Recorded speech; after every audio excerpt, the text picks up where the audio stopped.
Toi aussi, tu te demandes à quoi peut servir la blockchain dans ton quotidien? Eh bien, cette vidéo va te montrer par un exemple précis comment tu vas pouvoir déposer des fichiers sur le cloud dans un système décentralisé de la blockchain en utilisant le projet Storj.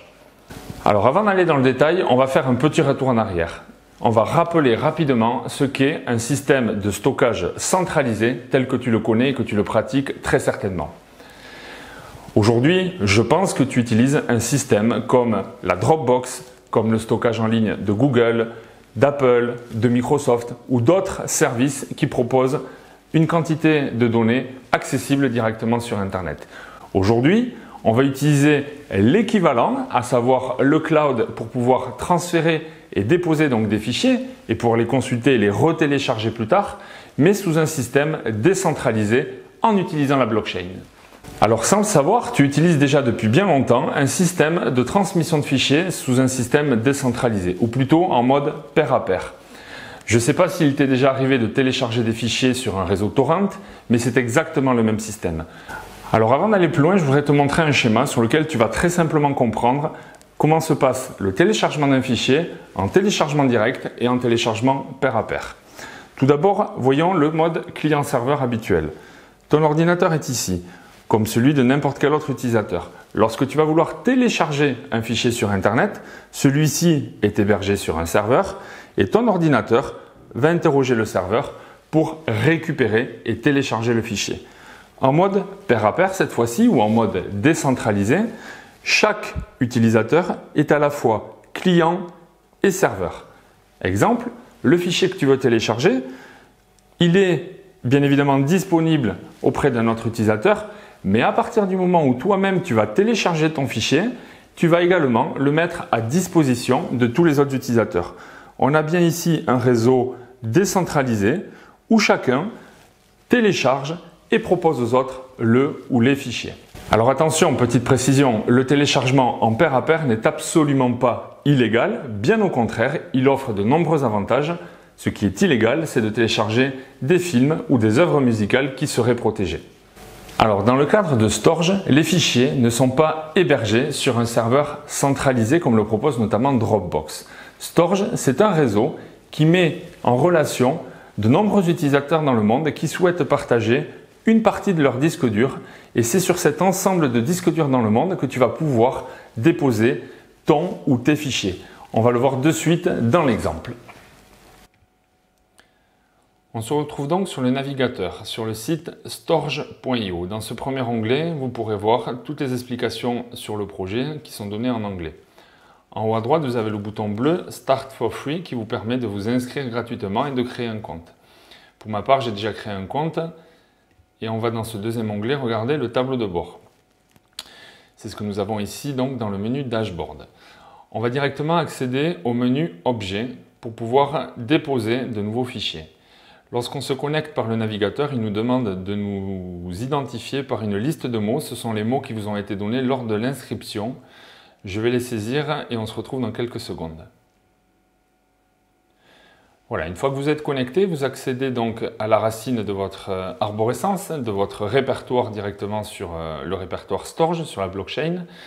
Et pour ma part, j'ai déjà créé un répertoire qui s'appelle Immobilier. On va rentrer dans ce répertoire. J'ai déjà déposé l'autre jour un fichier de test qui s'appelle Attestation sans prix. Aujourd'hui, je vais déposer un nouveau fichier qui est le document que m'a remis le notaire en PDF lors de la vente de ma dernière maison. Pour cela, je vais cliquer sur le bouton Upload File et vous ne le voyez pas, mais là, il me demande de sélectionner en local sur mon disque dur le fichier que je souhaite transférer.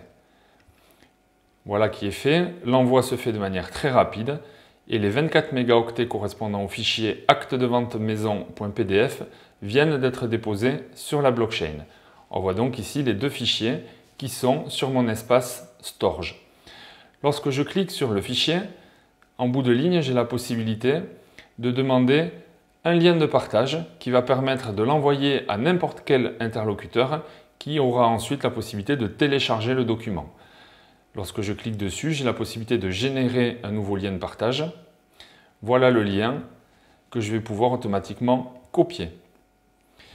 Donc soit ce répertoire, ce fichier, vous le portez à connaissance de quelqu'un, ainsi pourra télécharger le fichier, un peu comme le service WeTransfer pour ceux qui connaissent. Et ensuite, donc, la personne qui reçoit le lien, lorsqu'elle le colle dans le navigateur, ou qu'elle clique sur le lien que vous lui avez envoyé,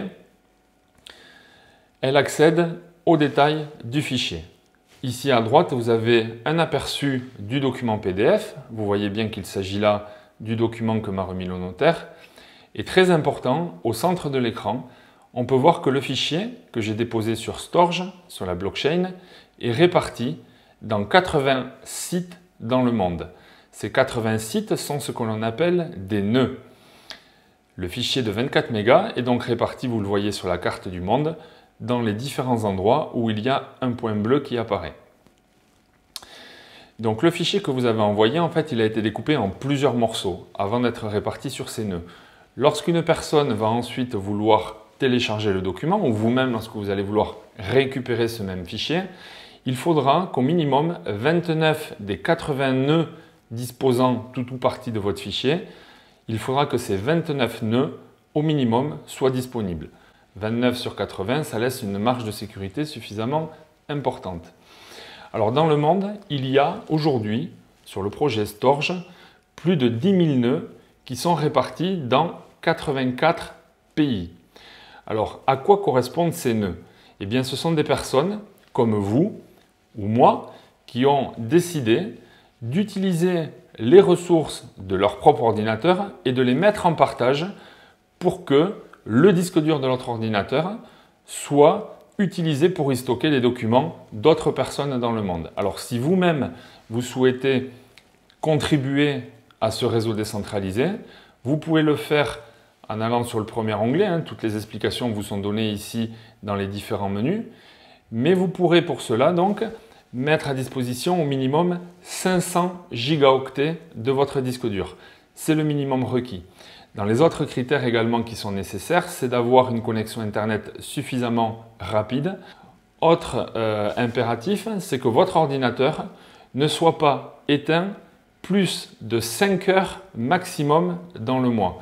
Et si vous respectez ces conditions et que vous mettez donc à disposition une partie de votre disque dur au réseau décentralisé, alors vous serez rémunéré non pas en dollars, non pas en euros, mais vous serez rémunéré directement avec le token Storj. On n'en a pas encore parlé pour le moment, c'est une crypto-monnaie. On aura l'occasion de comprendre l'histoire des tokens et des crypto-monnaies plus tard, mais en tout cas ici, c'est le token Storj qui vous sera reversé. Alors voilà, j'espère que cette vidéo t'aura plu et que cette démonstration te permet de comprendre comment maintenant la blockchain permet à chacun de stocker, déposer et transférer des fichiers sur le web de manière décentralisée. S'il te reste des questions, bien évidemment, n'hésite pas à les poser en commentaire, je me ferai un plaisir d'y répondre.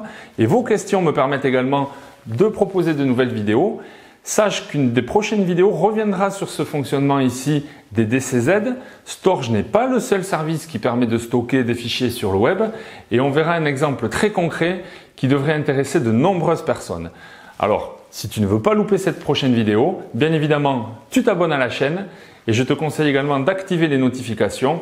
Ainsi, chaque dimanche à 18 h, tu seras automatiquement prévenu de la mise en ligne de la vidéo.